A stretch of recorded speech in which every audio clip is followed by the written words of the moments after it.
sabia. Y cuando le contestó Jesús, este escriba que estaba por ahí se asombró, porque los escribas eran personas preparadísimas.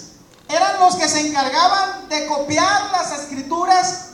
Por eso escribas se llamaban. Y eran personas muy instruidas en la ley.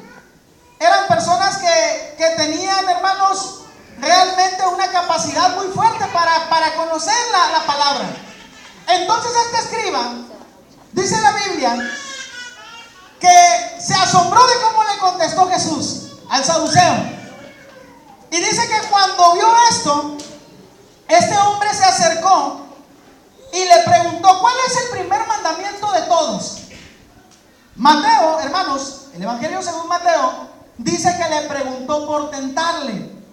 Pero no necesariamente el verbo tentarle quiere decir para ver qué va a hacer de esta respuesta. No, sino que debido a que los fariseos, a que los escribas, la mayoría de los escribas eran fariseos, algunos eran saduceos, pero este era fariseo. Dice que la mayoría ya estaban tan enfocados en cosas tan minuciosas, o sea que se olvidaron de la misericordia de Dios, se empezaron a hacer caminos como en un laberinto, se empezaron a enredar y se complicaron la vida con la voluntad de Dios. De modo que este hombre hasta ya estaba confundido y no sabía bien cómo realmente representar la verdad de Dios. Y le dice a este hombre: ¿cuál es el primer mandamiento? ¿Cuál es el primer mandamiento de todos?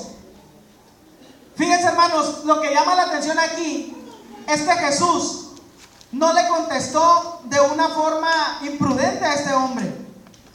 No le dijo: fallas, como a los saduceos.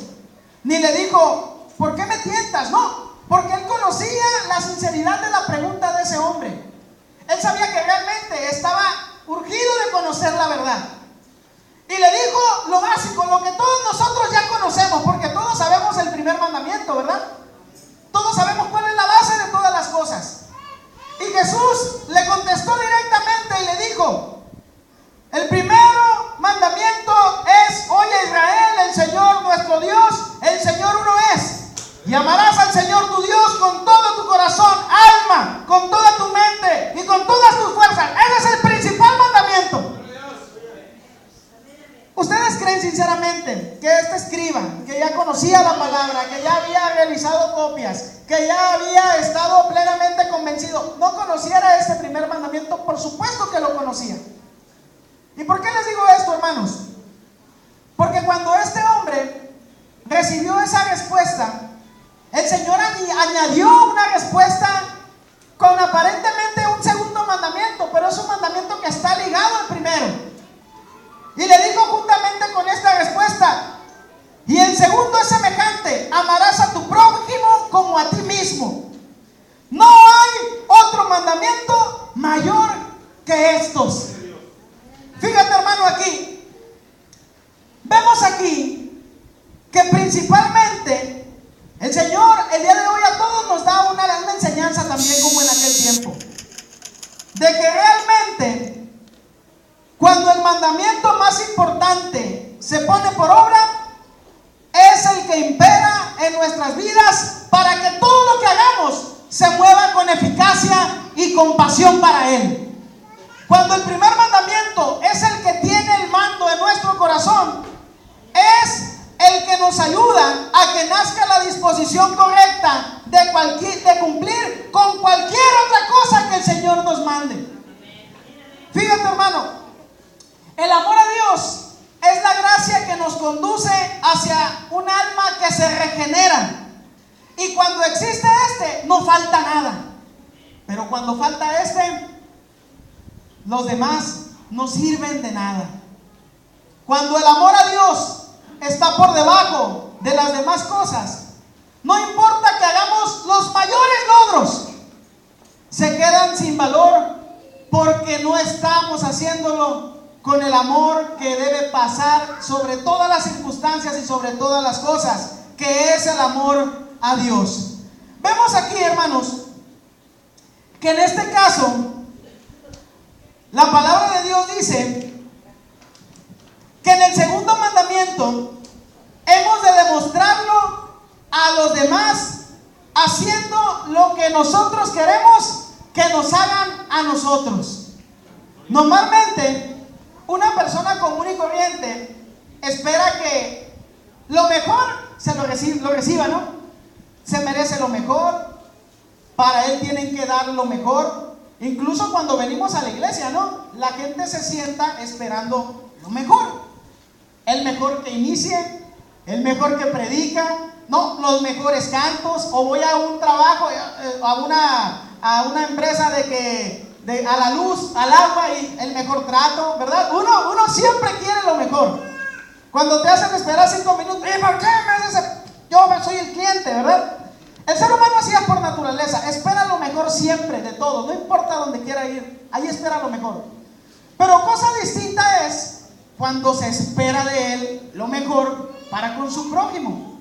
Es decir, uno puede estar contento de que alguien lo elogie o le dé amor, pero puede desagradarse de que alguien hable de él o lo desprestigie. Pero cuando una persona desprestigia o no le da el honor o no le da el amor debido a otra persona, dice, bueno, es lo normal, no todos me van a caer bien, no a todos le voy a dar lo que me pida.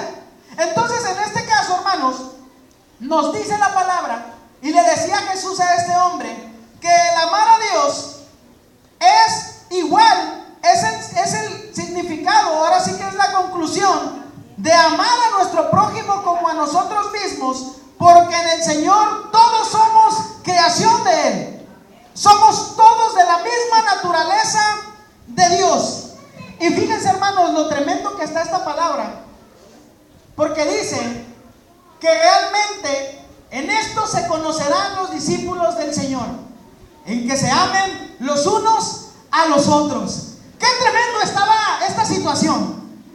Y miren, alguien podría pensar, no sé si a alguien le pasó por la mente, a mí me pasó por la mente, ¿y por qué le dijo a los dos? Si nada más le preguntó por el primero. ¿Por qué le dijo, amarás a Dios y luego, y a tu prójimo? ¿Por qué, hermanos? Mira, porque realmente el amor de Dios es el fundamento de amar al prójimo. Así también, el amor al hermano nos garantiza que realmente amamos a Dios. No podemos decir que amamos a Dios cuando no amamos a nuestro hermano. No podemos decir que sirvo a Dios cuando no quiero servir a mi hermano. Es como si yo dijera ahorita, escúchenme los que me caen bien y a los que no me caen bien no me escuchen. Oye, ¿y quién soy yo para andar diciendo de esa forma, verdad? Cada uno de nosotros serviremos en un área en esta iglesia. Cada uno de nosotros serviremos en un ministerio dentro de esta congregación. Y es necesario, hermanos, que en la medida que nuestro amor a Dios se representa por medio de esta responsabilidad, también sea palpable, sea visible, sea de una forma comprobado de que mi servicio va a ser por amor a mi prójimo. Oye, ¿qué fuera de nuestro ministerio si no tuviéramos a nuestro prójimo? ¿A quién iba a conducir la alabanza si no hubiera nadie aquí para poder alabar al Señor? ¿A quién le iba a predicar el que está predicando la palabra si no hubiera un auditorio que iba a escuchar o recibir la palabra de Dios? ¿A quién iba a ministrar sanidad un hombre que ora por enfermos si no está un enfermo para poder declararle sanidad? ¿Por quién iban a interceder los ministerios de activación si no hay un pueblo que está luchando por crecer en la extensión del reino del Señor? Sería sumamente ilógico de que nosotros no podamos poner a nuestro prójimo como la prioridad de nuestro servicio, porque realmente es para nuestro prójimo el servicio que vamos a desarrollar dentro de esta iglesia.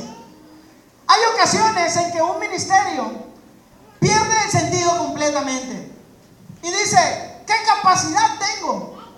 ¿O qué manera de servir tengo? Y el amor al prójimo se extingue y se va y pasa como una cosa que no tiene importancia. Eso es lo que le estaba pasando a este escriba. Cuando preguntó, hermanos, por eso, el Señor le respondió. Pero fíjense lo interesante de esto. Y lo interesante aquí es que realmente el Señor le estaba tratando de dar a conocer cuán lejos se encontraba de la realidad en la que debería de estar. Este escriba se había olvidado del amor al prójimo. Se había olvidado de poder transmitir la misericordia de Dios.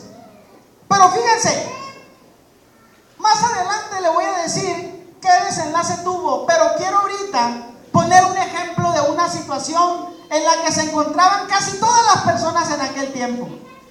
Dice la palabra de Dios, hermano, en Lucas capítulo 10, versículo 25. No sé si ustedes, ¿quién conozca de ustedes lo que es la historia del buen samaritano? ¿Quién la conoce? A ver, levante la mano, ¿quién la dice? Bien tremendo, ¿no? Fíjense, hermanos, dice esta palabra que en un momento dado también un escriba se le acercó al Señor y le dijo: ¿qué puedo hacer para heredar la vida eterna? Y fíjense lo que le respondió el Señor: ¿qué está escrito en la ley? Amarás al Señor tu Dios. Le dijo lo mismito, y a tu prójimo como a ti mismo. O sea, qué tremendo, ¿no? Uno piensa, a ver, ¿y qué hago para ser salvo? Yo soy capaz de hacer muchas cosas, pero luego Dios dice: en la sencillez está todo. Ámame sobre todas las cosas y ama a tu prójimo como a ti mismo. En eso se centrará todo lo que tú vas a desarrollar, porque sabe Dios cómo somos nosotros. Este otro hombre, se le acercó igualito, casi. Pero como el Señor le dijo, hermano, le dijo allí, fíjense, este hombre le dijo: ¿y quién es mi prójimo? Se quiso justificar. Este es otro hombre del que te estoy hablando. ¿Y quién es mi prójimo?, le dijo. Y Jesús le respondió: un hombre descendía de Jerusalén a Jericó y cayó en manos de ladrones, a los cuales despojaron, le hirieron y se fueron dejándole medio muerto. Aconteció que descendió un sacerdote por aquel camino y viéndole pasó de largo, ni se paró. Asimismo un levita, llegando cerca de aquel lugar y viéndole, también pasó de largo. Pero un samaritano que iba de camino vino cerca de él y viéndole fue movido a misericordia, y acercándose vendó sus heridas, echándole aceite y vino, y poniéndole en su cabalgadura lo llevó al mesón y cuidó de él. Y el otro día, al partir, sacó 2 denarios y los dio al mesonero y le dijo: cuídamelo, y todo lo que me gaste de más te lo pagaré cuando regrese. ¿Quién pues de estos 3 te parece que fue el prójimo del que cayó en manos de los ladrones? Y él le dijo: el que usó misericordia con él. Entonces Jesús le dijo: ve y haz tú lo mismo. Fíjate qué tremendo, hermano. El título de esta predicación, ¿te acuerdas lo que te dije que era? Misericordia y no sacrificio. Este hombre dijo: bueno, yo soy buena onda con los que me rodean, soy respetuoso, pues lo saludo, me lo encuentro y pues le doy la mano hasta cierto punto. Pero ¿de qué me estás hablando de amar a tu prójimo? Y les puso el ejemplo con aquellas personas que ellos más aborrecían, los samaritanos.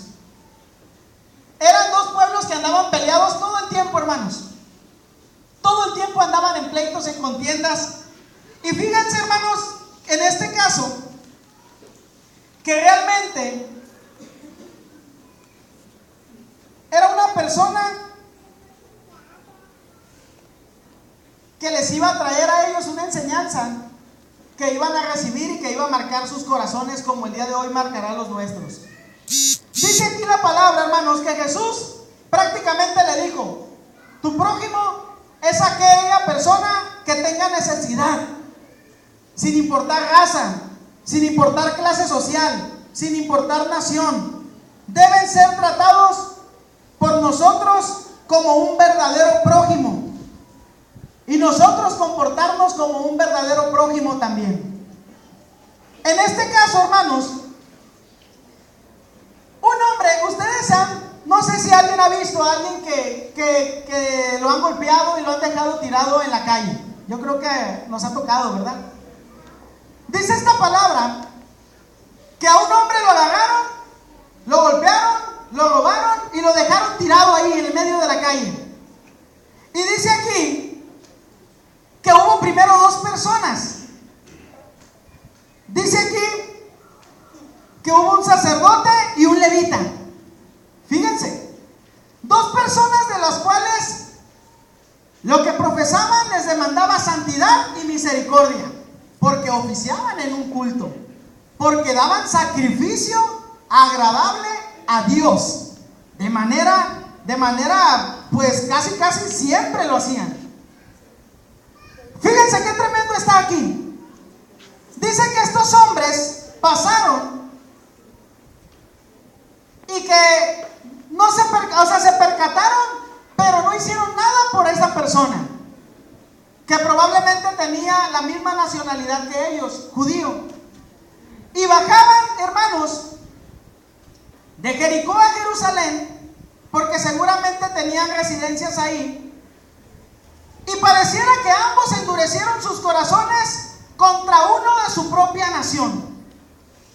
Aparentemente, leyendo este pasaje, podríamos decir lo más fácil, ¿verdad? No, pues endurecieron su corazón. Voy pasando y, hombre, mejor me voy porque no quiero ayudarle. Pareciera, ¿verdad? Pero dentro de esta enseñanza hay un trasfondo más fuerte que eso. Lo que aparentemente fue un corazón duro y un corazón ahí que despiadado, hermanos, no era totalmente lo que se estaba transmitiendo en su manera de hacer las cosas, sino que ellos, fíjense, hermanos, en su manera de trabajar, la ley decía que cualquier hombre que tocara un cadáver ensangrentado quedaba impuro hasta la noche, y alguien impuro no podía participar de los rituales religiosos. Es por eso que el simbolismo del sacerdote y del levita no es tanto de impiedad ni de crueldad, sino de anteponer los formalismos rituales a la misericordia y el perdón. Es decir, ellos decían, vamos a ministrar o vamos al trabajo, y de, ay no, porque la ley es así. Y el hombre no estaba muerto, estaba casi muerto. El hombre estaba robado, a lo mejor el hombre estaba pidiendo un auxilio, así como que ya me estoy agonizando. Y estos hombres, cuando la ley fue dada a los hombres, era para que conocieran el pecado, pero siempre estuvo ahí el amar al prójimo, siempre estuvo ahí el ver la necesidad del prójimo. Entonces, cuando iban pasando, vieron esto y dijeron, no, pues me va a quitar el privilegio, me va a quitar mi manera de servir a Dios allá en el culto, me va a quitar mi forma de poder yo tener mi reputación bien arriba, de tal manera que la necesidad del prójimo ahí se ve, ahí lo dejo tirado, ahí lo dejo a un lado, que se muera. Fíjense, hermanos, yo no sé si alguien de nosotros estuviera en un cuadro similar, que viera a alguien que te está pidiendo auxilio y que está casi moribundo, con sangre ahí a un lado. Yo no creo que alguien de nosotros tuviera el valor de decir, ahí nos vemos y yo me voy al culto, ¿verdad que no? Porque realmente la necesidad de la misericordia y el perdón son primero que todos los formalismos que podamos tener en un culto o en una forma de servir a Cristo. Qué irónico sería y qué triste sería que una persona desarrolle un servicio para Cristo en la iglesia por querer tener un puesto o una forma de reputación en la iglesia. Qué irónico sería que una persona dijera, yo levanto iglesias, yo levanto misiones, y esté triste porque no se me reconoce, y toda la gente está yendo a las misiones, a la iglesia, y se está llenando, y yo no me gozo porque ya está así, porque yo no recibí retribución de mi logro. Oye, qué triste sería que una persona dijera, es que voy corriendo allá porque tengo que cumplir allá, pero cuando me topo con la necesidad, cuando me topo con la responsabilidad y cuando me topo con el momento en el que puedo hacer misericordia y servir a mi prójimo, lo hago a un lado, sería lo más ilógico que podríamos hacer. Era lo que estaba transmitiéndoles el Señor por medio de esta enseñanza. Y les dice, pero pasó uno ahí que no tenía nada que llamar la atención. Un samaritano. Así como me imagino que cuando dijo samaritano, los escribas de haber dicho, ¿qué? ¿Samaritano? ¿Y ese qué tiene que ver en la historia? Porque no lo podían ver. Dice que el hombre hermanos, lo que hizo fue lo contrario. Dice que este hombre se acercó a él, vendó sus heridas, le echó aceite, le echó vino y lo llevó a la cabalgadura y lo llevó a un mesón para que lo cuidaran. Qué tremendo todo esto, ¿no?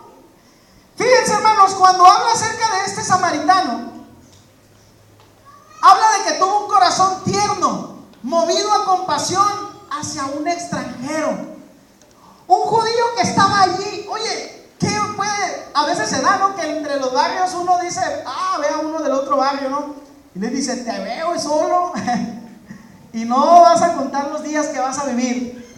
En este caso, un samaritano, hermanos, estaba viendo a un judío allí padeciendo necesidad. Y no le importó quién fuera. No le importó que iba a cumplir su necesidad, su labor, porque iba a saciar a alguien allá donde iba. Y dice que se detuvo, hermano. Se detuvo a socorrerlo y se tuvo compasión por aquella persona. Pero dice que no quedó satisfecho, sino que lo llevó hasta el mesón, allá donde lo iban a sanar, allá donde lo iban a restaurar. Hermano, cualquier persona podría entender que alguien lo puede hacer por un amigo. Oye, por un amigo, ¿verdad? Mi amigo, pues es mi amigo, es mi papá, es mi familia. Oye, cualquier persona lo haría. Pero en este caso, este hombre no era nada de él. Era un samaritano. ¿Y qué podría esperarse de él? A lo mejor odio, venganza, resentimiento o alguna otra cosa. En este caso, hermanos y amigos, la labor que Dios nos da a nosotros en nuestro corazón para desarrollarla en la iglesia es para servir a nuestro prójimo. Mira, aquí traje algo que seguramente no es lo mismo, pero es un tipo botiquín en el que traigo algunas vendas. Fíjate lo que quiero llegar.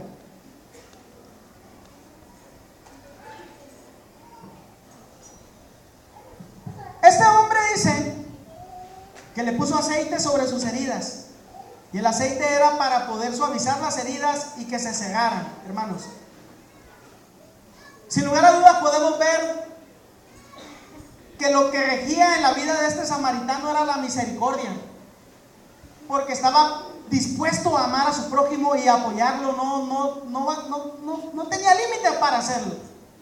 Hermanos, te quiero decir que la habilidad que Dios te ha dado, la capacidad que Dios te está dando, sea cual sea predicar la palabra, sea cantar por medio de la alabanza, sea interceder por el pueblo, sea orar por los enfermos, sea ministrar en el pandero, sea enseñar a otros, sea lo que sea, ha sido para que tú también puedas sanar las heridas de tu prójimo y para que tú puedas fortalecer las necesidades de tu prójimo. No podemos enrolarnos en formalismos y en expresiones vanas que hagan a un lado la misericordia y la gracia de Dios.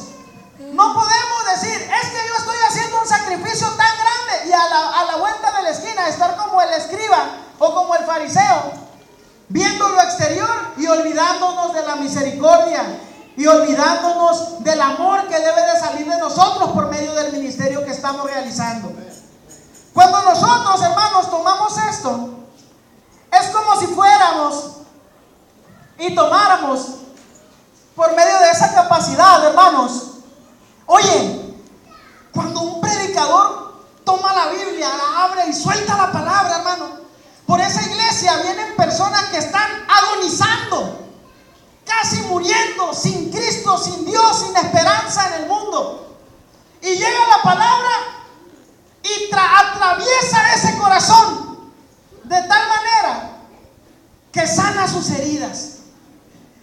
Y es semejante así, mis hermanos, como él, toman una y vendan las heridas del prójimo y le hacen sanar, porque tiene realmente un propósito de Dios a través de la capacidad que le está dando el Señor a este hermano. Cuando la alabanza, hermano, empieza a fluir, empieza a cantar, empieza a ministrar, No somos artistas que concursemos allá en un concurso de canto y que salgamos en la tele y que estemos viendo quién canta más bonito porque tenemos una voz privilegiada, no. Sino que cuando empieza la alabanza a tocar, dice la palabra de Dios que Él habita en medio de la alabanza de su pueblo. Y que donde está el Espíritu del Señor, allí hay libertad, hermano. Y yo estoy seguro que es semejante a como si mis hermanos toman una de estas y sanan las heridas del prójimo, y no solamente del que viene allá sin Cristo, sino de los que estamos aquí, que llegamos un día con necesidad de Dios, levantamos nuestras manos y la presencia de Dios cae sobre tu vida, llena tu corazón, te transforma. Este hombre se dio cuenta que realmente tenía cosas que hacer, tenía labores que realizar, pero ante la necesidad, hermanos, que estaba presente en ese instante, él supo disponer su corazón para hacer lo que Dios tenía por medio de él que hacer en la vida de aquel hombre necesitado. Yo quisiera, hermanos, que esta generación sea una generación que está dispuesta a sanar las heridas de nuestros prójimos, a poder levantar, hermano. ¿Qué podemos decir de los demás ministerios? ¿Qué podemos decir de la intercesión? Cuando la intercesión empieza a levantarse en la iglesia, hermano, hay muchos ministerios que dependen de la intercesión. Pero en la intercesión es donde claman a Dios por un respaldo para aquellos que están al frente. Cuando claman a Dios para que las almas se conviertan a Cristo. Y para los que están ahí en la brecha trabajando, esforzándose, puedan recuperar sus fuerzas y puedan ser sanos en las necesidades más fuertes que estén haciendo. Es como si la intercesión tomara también algo y dijera: ahí está por mis hermanos, estoy luchando por mi prójimo, estoy haciendo la obra por mi prójimo. Misión y envío también. Oye, qué bendición que van a ser portadores ellos de un apoyo que va a sobrepasar fronteras, que se va a ir fuera de México, que van a hacer misericordia, y que seguramente muchos de los que estén en este ministerio, hermanos, van a ir a lugares que la mayoría de las personas no están acostumbradas a visitar. Si alguno de nosotros el día de hoy, hermano, ha tomado como una forma de servir a Dios este ministerio por hacerlo de una manera de retribución propia, el día de hoy el Señor viene a darnos la revelación de que el misterio de todo esto es que lo haremos por amor a nuestro prójimo. Dale un fuerte aplauso al Señor, hermano. Mira, yo sé, hermano, que realmente podemos servir a Dios de manera eficaz. Yo sé que si nosotros nos enfocamos en servir a Dios y amar a Dios y amar a nuestro prójimo, la labor que desarrollemos en esta iglesia será realmente eficaz si la hacemos en base a estas cosas. Para finalizar, te quiero decir que, mira, hermano, realmente nosotros debemos de hacer las cosas con el enfoque que Cristo nos está transmitiendo el día de hoy. En su momento tendremos la recompensa, pero no es momento ahorita para poder recibir las retribuciones que nos tocarán allá en la presencia de Dios. La máxima forma de gloriarnos será llegando a la presencia del Señor. Y la máxima forma de representar que hemos servido a Cristo será estando allá frente a Él. El día de hoy se gradúa una generación de ministerios, una generación que servirá a su prójimo como a sí mismo y que procurará sanar las heridas de una iglesia que está en un proceso de crecimiento espiritual y que será de gran bendición para la extensión del reino de Dios. Dale un fuerte aplauso a Cristo, hermano. Te voy a pedir que te pongas de pie. Mira, hermano, quisiera que oráramos a Dios.